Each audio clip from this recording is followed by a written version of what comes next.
పండు బొజ్జామా ఏమంగా నిద్రపోకుండా బొజ్జా బొజ్జా బొజ్జా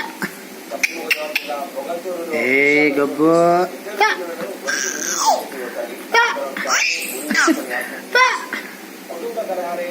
ఏ గబ్బు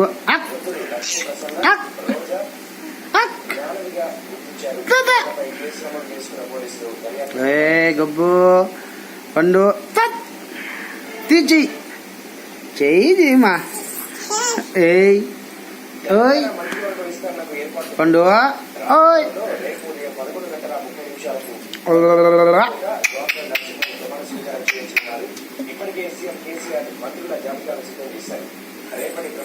మాట్లాడా మాట్లాడా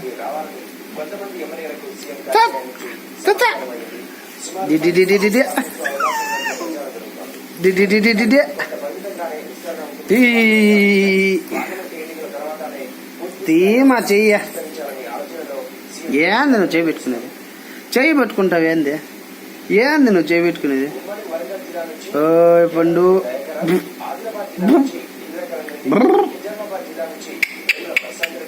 కరీంనగర్ నుంచి తొలిసారిగా కుప్పల ఈశ్వర్కు అవకాశం లభించనుండగా ఈటల రాజేందర్కు ఛాన్స్ లభించింది.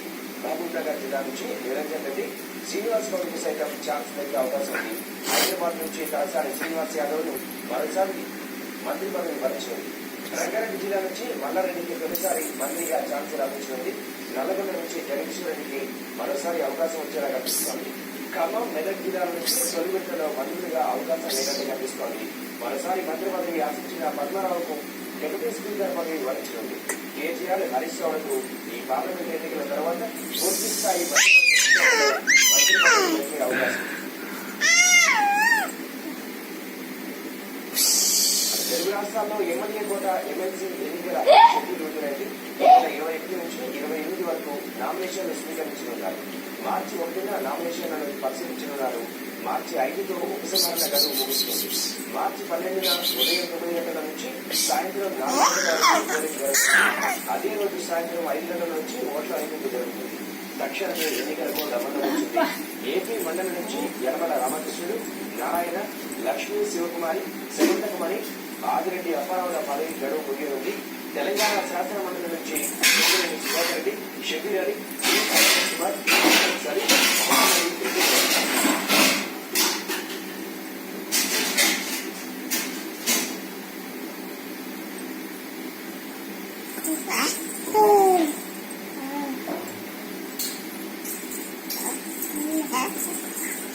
టీడీపీకి మరో గట్టి షాక్ తగిలింది. కమలాపురం టీడీపీ ఎంపీ రవీంద్రబాబు వైఎస్ఆర్సీపీలో చేరారు. చంద్రబాబు పాలనలో రాష్ట్రానికి తీరని అన్యాయం జరుగుతుందని ఆ పార్టీ ఊరుతున్నానని చెప్పారు. బాబు పాలనంతా అవినీతిలో కూరుకుపోయిన రవీంద్రబాబు ఇలా టీడీపీ కీలక నేతలంతా వైఎస్ఆర్సీపీలో అమలాపురం టీడీపీ ఎంపీ రవీంద్రబాబు వైఎస్ఆర్ కాంగ్రెస్ పార్టీలో చేరారు. పార్టీలోకి సాదరంగా ఆహ్వానించారు. వైఎస్ఆర్సీపీలో చేరినందుకు చాలా సంతోషంగా రవీంద్రబాబు అన్నారు. ఇంటికి వచ్చినట్టుగా ఉందన్నారు. ఎంపీ పదవికి రవీంద్రబాబు స్పీకర్ ఫార్మాట్ లో రాజీనామా చేశారు. రాజీనామా లేఖను మీడియాకు చూపించారు. టీడీపీకి కూడా రాజీనామా చేసినట్లు తెలిపారు.